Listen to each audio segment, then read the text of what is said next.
So, hello, and a massive hello to everybody. Hope we're all having a great weekend wherever you are, whatever you may be doing. It's 50 pips, rocking and rolling here. No trade calls, no recommendations, or response for their own stuff. We're here for educational purpose only. So, 3rd of Feb 2019. Let's get this party started. A lot going on this week. So, we're going to have Google announcing earnings on Monday. So, the last of the big fangs announcing earnings. We're going to have China that's off all week.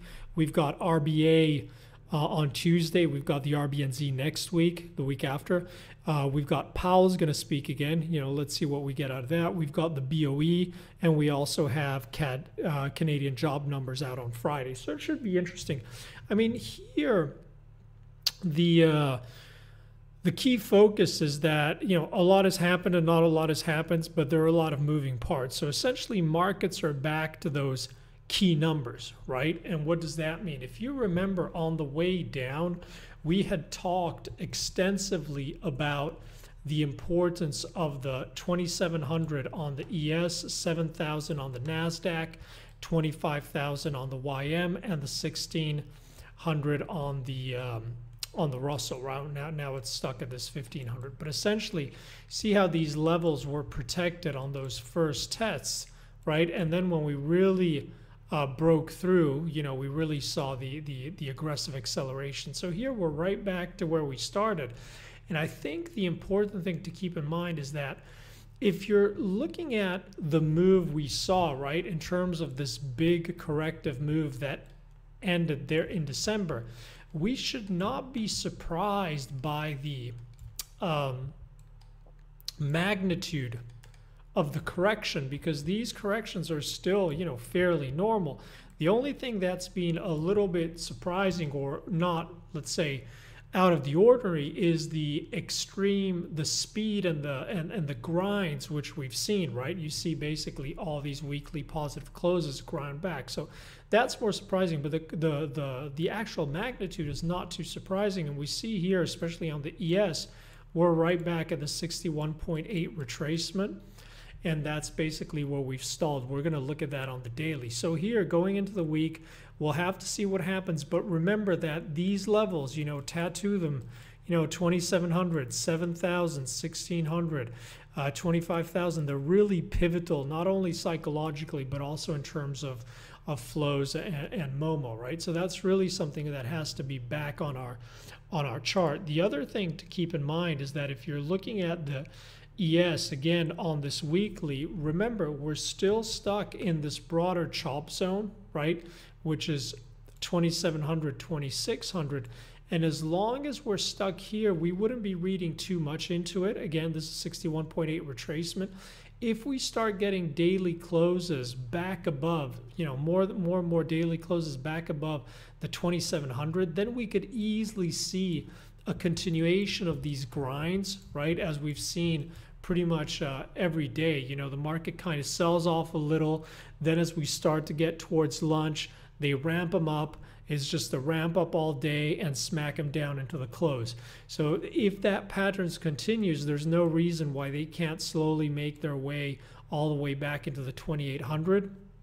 So we'll have to keep that in mind. But again, we're still in correction territory. What a lot of people are going to be discussing, I assume, and most people are going to be talking about it, they're going to say, look, every time we got these ramp ups, you had these kind of doji closes here, and that's where the sell-offs, the next legs down started. So here you do have confluence of levels, because we've moved back into pretty much this 2,700, which is the 61.8 retracement of the move from A to B here.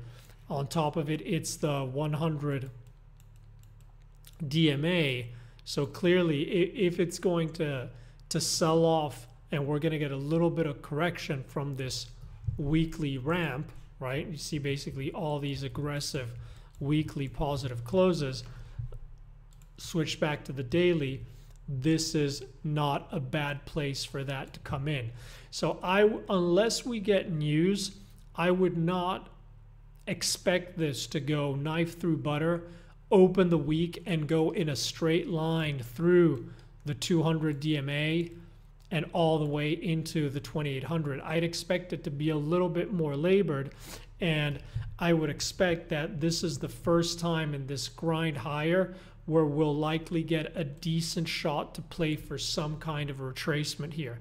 Now keep in mind, if we see any retracement this week that doesn't get any day close below the 2600, it's just likely going to be a little bit of a correction to then press back into that 2800. So it's important as we get Google reporting, as we get through this week of earnings and we get towards the end of all this earnings, it's important for the bears to somehow manage to smack this down and get a daily close below that 2600, because if they can't, then the chop zone is going to remain 28, 26 with this 27 in the middle.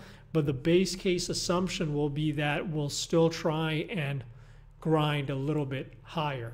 Okay, so that's the way we would be looking at the equity side. And if you're looking at the equity side, I think really, apart from keep an eye on financials, you still have those gap opens on a lot of the financial names. If you want to keep it very easy, I mean, in terms of intraday action, just keep an eye on what yen and crude are doing, right? If they're ramping up that yen and that crude, it's going to be very hard for the equities to sell off hard or to sustain any kind of downside momo, especially once you get through that lunch period and you get in that lull phase in the market and you see they're starting to ramp up crude, starting to ramp up yen. It's very hard for the market to sell off, right? And the other thing, if you don't want to worry about cross assets or whatever, you just want to look at two things, just look at Amazon and Boeing, right? So it's as easy or as complicated as that, right? And what's interesting in Boeing is you've got this huge, well, you got this other monster gap, and you see every time it's come back into these zones, it's ultimately sold off. So the big question is, is it going to ramp up, or is it time to see a little bit of a retracement? That's why the thesis of a little bit of a retracement here also for equities makes sense, because you would not, stranger things have happened, but you would not expect it once it reaches back here on that gap up to just go straight and never look back. So this is a decent place to see some kind of a pullback. But again, any kind of pullback, you can almost read this as that 2600 on the ES. As long as you don't get a close below this cluster, it could just be a little bit of a healthy retracement for another press higher. But clearly, this is something you want to keep an eye out for.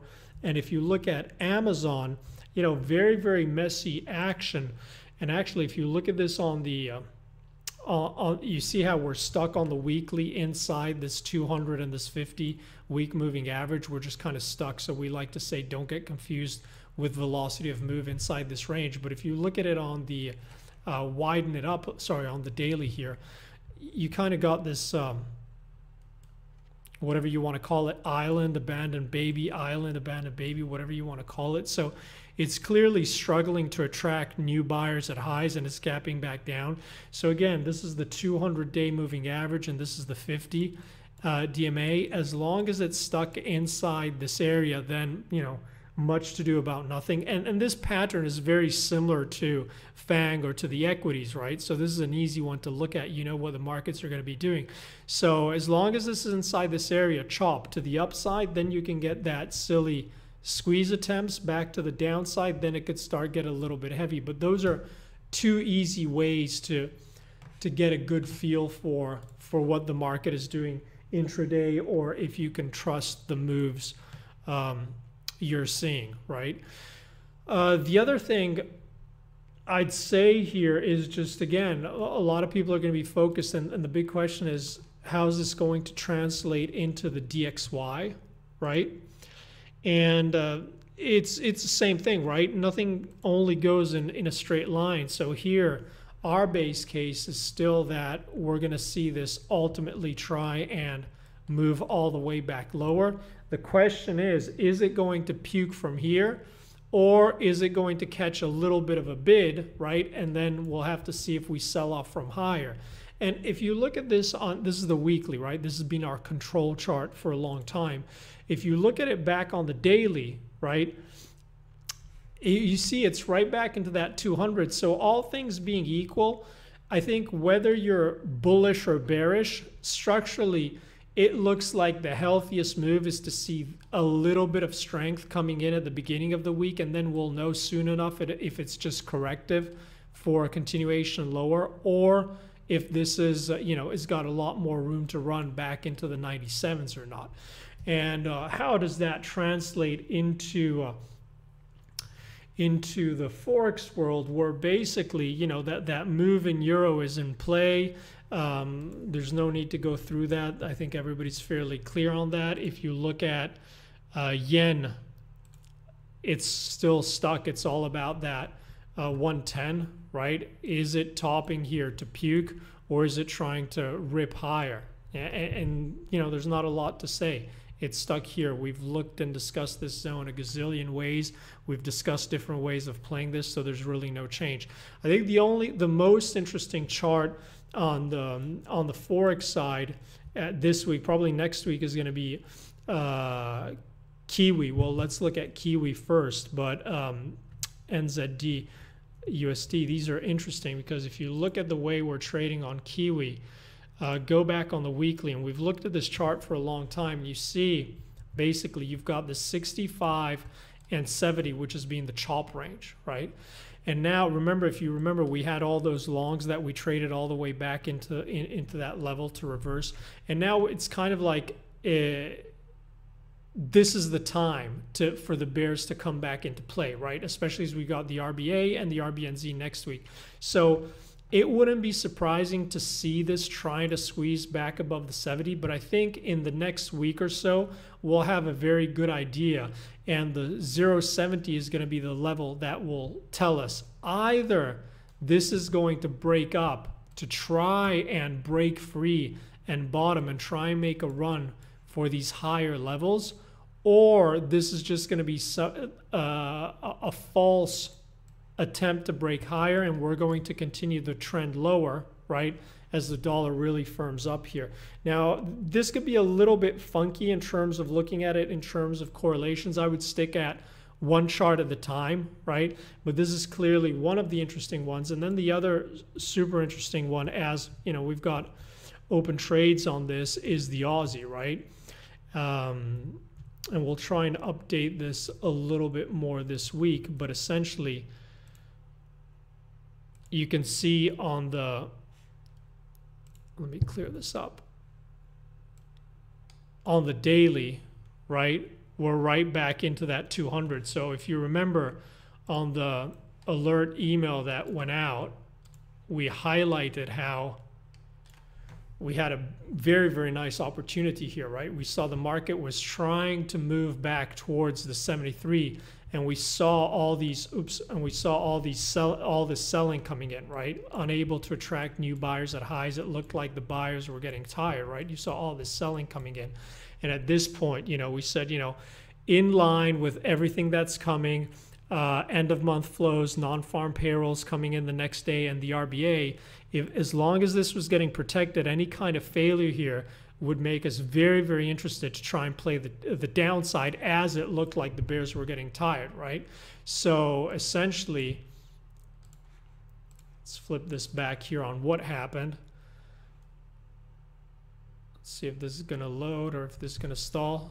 So you see back what happened. We did get that beautiful 4-hour reversal there. Nice, very asymmetric risk reward profile to trade that to the downside. This trade's still in play, right? Whether you were scalping it or you're looking for the bigger move, but clearly the 73 is being defended, and that's the level to watch going into next week, right? So here, let's just look at this. Let me clear this up a little bit because we don't need this anymore. So clearly, if you go on the daily, the big question now is, also, I'm not going to rehash the whole discussion we had on the Australian economy and everything. The big question is this 73 going to hold, right? Either straight down from here. Are we going to get a fake out to take out the weak shorts and then reverse? Or is this going to play out to the upside, right? Now, nobody has a crystal ball, But clearly this is a very interesting area to play, because whether you're looking for the upside or the downside, there's a lot of opportunity here. And I'd like to draw your attention to the weekly too. See, this is why this is interesting also. For our base case is still that this area has to get retested. We've got unfinished business down here. And the big question is now is, are we going to get that, as we've already had a chance to play it off that 73, or going into the RBA, or whatever happens with the dollar or equities melting up higher, are we going to get a chance to get back into this corrective move from a higher level, right? Because this is the weekly and this is the daily. So again, a lot of interesting stuff to do, but this trade is in play. I mean, on any downside, you really want to focus on what happens here. You've got the cluster of moving average. You have this descending trend line here that was holding as resistance that should act support. So that's really the look back to the left. This is a big area. That's going to be a key fighting zone. But again, we'll have to wait and see. Nobody has a crystal ball. But there are a lot of interesting things shaping up. I think a lot of people were getting too stubborn on CAD. And it's going to be interesting because we got those unemployment numbers going into on Friday. But you see here, as long as this is holding below that 200, there's very little reason to try and get bullish here. Now, clearly, if we get closes back above, you could get a little bit of a surprise to the upside, but this is a classic one where you want to be a little bit cautious, right? You look at that move from those highs into those lows. What would you expect? Well, there you go, move back down, 50 back gets front run, and we've moved all the way into the 123 extension with the market stalling ahead the 200 DMA, calling in some weak shorts and then just smashing them out. And here it's all about follow through. So technically, in terms of area, especially going into the week, would it make sense to see, as we discussed, a little bit of dollar strength, a little bit of this profit taking of this move, even if that means that ultimately this is going to reverse back and continue this way? Sure.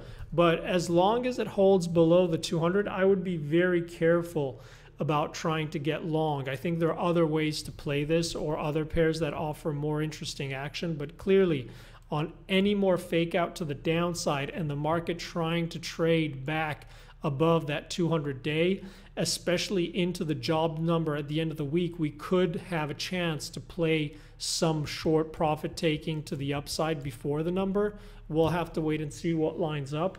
But those seem to be the most interesting things shaping up this week, okay? So wishing everybody an awesome rest of the week. I'll send out some other updates for all the guys who are going to be listening to this later on YouTube. Thanks for following. Thanks for sharing. Thanks for the likes. As always, very, very much appreciated. I hope this is useful. Have a great one. Bye-bye, guys.